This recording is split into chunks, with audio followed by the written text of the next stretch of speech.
Hi hello ಎಲ್ಲರಿಗೂ ಶುಭ ಸಂಜೆ. ನಾನು ನಿಮ್ಮ ಕರಾವಳಿ ಹುಡುಗಿ. ಇದು ಸಾಯಂಕಾಲ ಒಂದು 5 ಗಂಟೆ ವಿಡಿಯೋ ಮಾಡಿದ್ದು ಅಂತ ಹೇಳ್ಬೋದು. ನಾನಿಲ್ಲಿ ಬೆಳಗ್ಗೆಗೆ ತಿಂಡಿಗೋಸ್ಕರ ಈ ಅಕ್ಕಿ ತರಿ ಕಡುಬು ಮಾಡ್ತಾರಲ್ಲ ಅದನ್ನು ಮಾಡ್ತಾಯಿದ್ದೀನಿ. ಮತ್ತು ಇದಕ್ಕೆ ಇನ್ನೊಂದು ಹೆಸರು ಪುಂಡಿ ಅಂತಾರೆ ನಮ್ಮ ಕಡೆ. ಇವಾಗ ನಾನು ರಾತ್ರಿನೇ ಮಾಡಿಟ್ಕೊತೀನಿ, ಯಾಕಂದರೆ ನನಗೆ ಬೆಳಗ್ಗೆಗೆ ಈಸಿ ಆಗುತ್ತೆ. ಇದು ಸ್ವಲ್ಪ ಪ್ರೋಸೆಸ್ಸು ಸ್ವಲ್ಪ ಜಾಸ್ತಿ ಇರುತ್ತೆ, ಬೆಳಗ್ಗೆ ಹೊತ್ತು ಸ್ವಲ್ಪ ಕಷ್ಟ ಆಗುತ್ತೆ ಅಂದ್ಬಿಟ್ಟು ನಾನು ಇವಾಗಲೇ ನೈಟೇ ಮಾಡಿಟ್ಕೊಬಿಟ್ರೆ ಬೆಳಗ್ಗೆಗೆ ಸ್ವಲ್ಪ ಬಿಸಿ ಮಾಡ್ಕೊಂಡು ತಿಂಡಿಗೆ ತಿನ್ಬೋದು ಅಂತ ಇವಾಗಲೇ ಮಾಡಿಡ್ತಾ ಇದ್ದೀನಿ. ಇದ್ರ ರೆಸಿಪಿನ ನಾನು ವಿಡಿಯೋ ಮಾಡಲಿಲ್ಲ, ಯಾಕಂದರೆ ಸ್ವಲ್ಪ ಬ್ಯುಸಿ ಇದ್ದಿದ್ದ ಕಾರಣ ನನಗೆ ಇದರ ರೆಸಿಪಿ ವಿಡಿಯೋ ಮಾಡಲಿಲ್ಲ. ನೆಕ್ಸ್ಟ್ ವಿಡಿಯೋದಲ್ಲಿ ಇದ್ರ ರೆಸಿಪಿನೂ ಕೂಡ ನಾನು ಶೂಟ್ ಮಾಡ್ತೀನಿ. ಹಾಗೆ ನೋಡಿ ಇಲ್ಲಿ ನನಗೆ ನೈಟ್ಗೆ ಊಟನೂ ಕೂಡ ರೆಡಿ ಮಾಡಬೇಕಲ್ಲ, ನನಗೆ ಯಾಕೋ ಸ್ವಲ್ಪ ಚಪಾತಿ ತಿನ್ನಬೇಕು ಅಂತ ಅನ್ನಿಸ್ತಾ ಇತ್ತು. ಸೊ ಹಾಗಾಗಿ ಸ್ವಲ್ಪ ಚಪಾತಿನೂ ಕೂಡ ಮಾಡ್ಕೊತಾ ಇದ್ದೀನಿ. ಮತ್ತೆಂತ ಅಂದರೆ ನೈಟ್ ಟೈಮು ಅನ್ನೋದಕ್ಕಿಂತ ಈ ರೀತಿ ಚಪಾತಿ, ರೊಟ್ಟಿ, ಮುದ್ದೆ ಈ ರೀತಿಯೇ ಪ್ರಿಫರ್ ಮಾಡಿ, ಯಾಕಂದರೆ ರೈಸ್ ಸ್ವಲ್ಪ ಕಮ್ಮಿ ಮಾಡಿ. ನನಗೆ ಚಪಾತಿ ಅಂದರೆ ಆಲ್ ಟೈಮ್ ಫೇವ್ರೆಟ್ ಅಂತ ಹೇಳ್ಬೋದು. ಮತ್ತು ಎಲ್ಲರಿಗೂ ಶುಭೋದಯ, ಯಾಕಂದರೆ ಇದು ಬೆಳಗಿನ ವಿಡಿಯೋ ಅಂತ ಹೇಳ್ಬೋದು. ಬೆಳಗ್ಗೆ ನಾನಿಲ್ಲಿ ಸಾಂಬಾರು ಕೂಡ ರೆಡಿ ಮಾಡ್ಕೊತಾ ಇದ್ದೀನಿ. ಅದ್ರ ಜೊತೆಗೆ ನೈಟೇ ಮಾಡಿಟ್ಟಿದ್ನಲ್ಲ ಪುಂಡಿ, ಅದನ್ನು ಕೂಡ ಸ್ವಲ್ಪ ಬಿಸಿಗೆ ಇಟ್ಕೊಂಡಿದ್ದೀನಿ. ಮತ್ತು ಬೆಳಗ್ಗೆಗೆ ನನಗೆ ನೆಲ್ಲಿಕಾಯಿ ಜ್ಯೂಸು ಕೂಡ ರೆಡಿ ಮಾಡ್ಕೊಂಡಿದ್ದೆ. ಹಾಗೆ ಚಟ್ನಿನೂ ಕೂಡ ಇಲ್ಲಿ ಪ್ರಿಪೇರ್ ಮಾಡಿಟ್ಬಿಟ್ಟಿದ್ದೀನಿ. ಸ್ವಲ್ಪ ಪಾತ್ರೆನೇ ಇತ್ತು, ಪಾತ್ರೆನೂ ಕೂಡ ತೊಳಿಬೇಕು. ನಾನು ಸಾಂಬಾರಿಗೆ ಸೊಪ್ಪು ಸಾರು ಮಾಡ್ತಾಯಿದ್ದೀನಿ. ಸೊಪ್ಪು ಸಾಂಬಾರು ಹೆಲ್ತ್ಗೂ ಕೂಡ ತುಂಬ ಒಳ್ಳೆಯದು. ವಾರಕ್ಕೊಂದ್ಸಲ ಆದರೂ ಸೊಪ್ಪಿನ ಸಾಂಬಾರು ಊಟ ತಿನ್ನಿ, ಸೊಪ್ಪಿನ ಪಲ್ಯ ತಿನ್ನಿ, ತುಂಬ ಅಂದರೆ ತುಂಬ ಆರೋಗ್ಯಕ್ಕೆ ಒಳ್ಳೆಯದಿರುತ್ತೆ. ಈಗ ಆಲ್ರೆಡಿ ನಮ್ಮದೆಲ್ಲ ತಿಂಡಿನೂ ಕೂಡ ಆಯಿತು, ಸ್ವಲ್ಪ ಕಡುಬು ಕೂಡ ಮಿಕ್ಕಿತ್ತು, ಹಾಗೆ ಸೊಪ್ಪು ಸಾರು ಇದೆ. ಈ ಕಡುಬು ಜೊತೆ ಸೊಪ್ಪು ಸಾರು ಕೂಡ ಒಳ್ಳೆ ಕಾಂಬಿನೇಷನ್ನು, ಚೆನ್ನಾಗಿತ್ತು.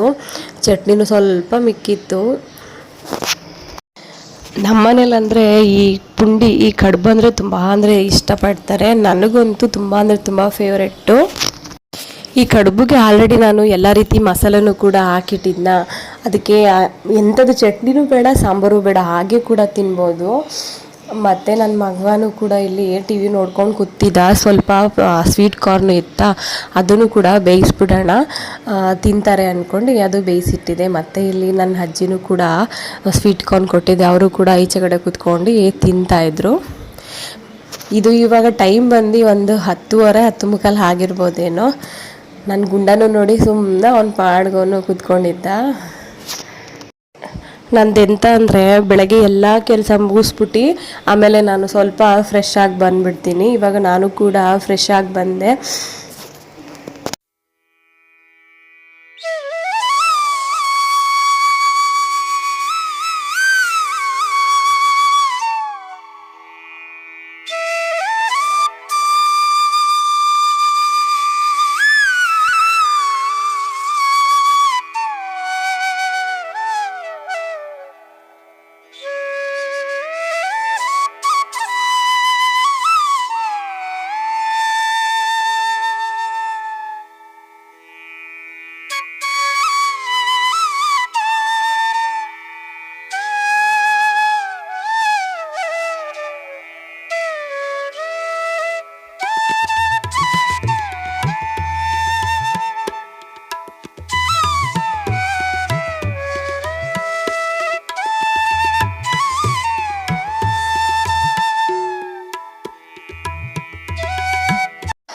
ಹಾಗೆ ಇವಾಗ ಸಾಯಂಕಾಲದ ಲಾಗ್ ಆಗಿರುತ್ತೆ. ಇದು ಒಂದು 5 ಗಂಟೆ ಟೈಮ್ ಆಗಿರ್ಬೋದು. ಸ್ವಲ್ಪ ಹೂವನೂ ಕೂಡ ಎಲ್ಲ ಕಟ್ ಮಾಡಿಬಿಡೋಣ ಅಂದ್ಕೊಂಡು ಹೂವನೂ ಕೂಡ ಕೊಯ್ತಾ ಇದೆ. ಇಲ್ಲಿ ನೋಡಿ, ನಾನು ಅಲ್ಲಿ ಹೂವು ಕುಯ್ಕೊಂಡು ನಿಂತಿದ್ರೆ ನನ್ನ ಮಗ ಇಲ್ಲಿ ಎಂಥದೋ ತೀಟೆ ಮಾಡ್ತಾಯಿದ್ದ. ಅಲ್ಲಿ ಸ್ವಲ್ಪ ಮಣ್ಣೆಲ್ಲ ಹಾಕಿಟ್ಟಿದ್ರೆ ಅದ್ರ ಮೇಲೆ ತಾರ್ಪಲ್ಲೆಲ್ಲ ಮುಚ್ಚಿದ್ರು, ಅದನ್ನು ಕೂಡ ಓಪನ್ ಮಾಡ್ಕೊಂಡು ಎಲ್ಲ ತೆಗಿತಿದ್ದ. ಸರಿ ಅಂದ್ಬಿಟ್ಟು ನಾನು ಅವನಿಗೆ ಒಂಚೂರು ಗದ್ರುಬಿಟ್ಟು ಈ ಕಡೆ ಬಂದೆ. ಮತ್ತು ಇಲ್ಲಿ ನೋಡಿ, ನಾನೇ ತುಂಬ ಇಷ್ಟಪಟ್ಟು ಹಾಕಿದ್ದ ಹಸಿಮೆಣ್ಸಿನ್ಕಾಯಿ ಗಿಡನೂ ಕೂಡ ಈ ರೀತಿ ಬೆಳ್ಕೊಂಡು ಬಂದಿತ್ತು. ತುಂಬ ಅಂದರೆ ತುಂಬ ಖುಷಿ ಆಯಿತು. ಎಷ್ಟು ಸಿಕ್ಕುತ್ತೋ ಸಿಕ್ಕಲಿ ಅಂದ್ಕೊಂಡು ಸಿಕ್ಕಿರೋದನ್ನೆಲ್ಲ ಫುಲ್ಲು ಕುಯ್ಕೊಂಡು ಒಂದು ಬಟ್ಲಿಗೆ ಹಾಕೊತಾ ಇದ್ದೆ.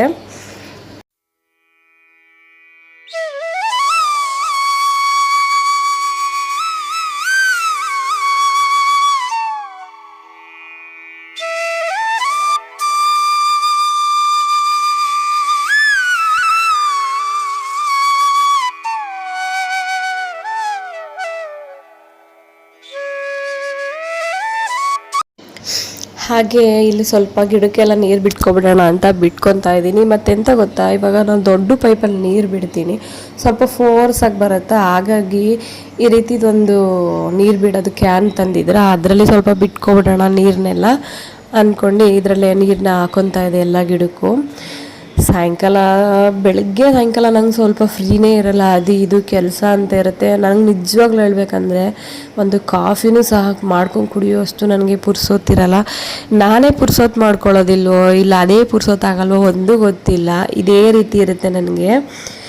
ಮತ್ತು ಇಲ್ಲಿ ನೋಡಿ ಸ್ವಲ್ಪ ಗಿಡಗಳನ್ನೆಲ್ಲ ಹಾಕಿದ್ನಲ್ಲ, ಈ ರೀತಿ ಬಂದಿದ್ದು. ಇದು ಕೊತ್ತಂಬರಿ ಸೊಪ್ಪು ಗಿಡ ಇವಾಗ ಸ್ವಲ್ಪ ಮೇಲೆ ಚಿಗುರ್ತಾ ಇದೆ. ಸುಮಾರು ಗಿಡಗಳೆಲ್ಲ ಹಾಕಿದ್ದೆ, ಅದು ಯಾವ್ದ್ಯಾವುದು ಯಾವ್ಯಾವ ಹೆಸರು ಅಂತ ಗೊತ್ತಿಲ್ಲ. ಹಾಗೆ ನೋಡಿ ಪೈನಾಪಲ್ ಗಿಡನೂ ಬಿಟ್ಟಿತ್ತು. ಮತ್ತು ಇದು ಇದ್ರದ್ದು ಎಂಥದ್ದು ಸಿಹಿಗೆಣಸು ಬರುತ್ತಲ್ಲ ಅದ್ರ ಗಿಡ. ಪೈನಾಪಲ್ದು ಒಂದು 3 ಗಿಡದಲ್ಲಿ ಆಲ್ರೆಡಿ ಬಿಡ್ತಾ ಇದೆ. ಲಾಸ್ಟ್ ಟೈಮು ಪೈನಾಪಲ್ನ ಕಿತ್ತಿದೆ ಅಂತ ಹೇಳಿದ್ನಲ್ಲ, ಎಷ್ಟು ಸ್ವೀಟ್ ಇತ್ತಂದರೆ ಅಷ್ಟು ಸ್ವೀಟ್ ಇತ್ತು. ತುಂಬ ಖುಷಿ ಪಟ್ಕೊಂಡು ನಾವು ತಿಂದ್ಕೊಂಡು. ಮತ್ತು ನಾನು ಇವಾಗ ಹೂವೆಲ್ಲ ಕುಯ್ದಿದ್ನಲ್ಲ ನೋಡಿ ಇಷ್ಟು ಸಿಕ್ಕಿದೆ. ಹಸಿಮೆಣ್ಸಿನ್ಕಾಯಿ ಕೂಡ ನೋಡಿ ಎಷ್ಟು ಸಿಕ್ಕಿದೆ. ಹಾಗೆ ಸ್ವಲ್ಪ ತೊಂಡೆಕಾಯಿ ಕೂಡ ಬಿಟ್ಟಿತ್ತು. ಯಾವುದಾದ್ರೂ ಮಿಕ್ಸ್ ಹುಳಿ ಜೊತೆ ಹಾಕಿದ್ರೆ ಆಗುತ್ತೆ ಅಂದ್ಬಿಟ್ಟು ಅದನ್ನು ಕಿತ್ಕೊಂಡೆ. ಇವಾಗ ಸಾಯಂಕಾಲ ನೋಡಿ ಯಾವ ರೀತಿ ಇದೆ.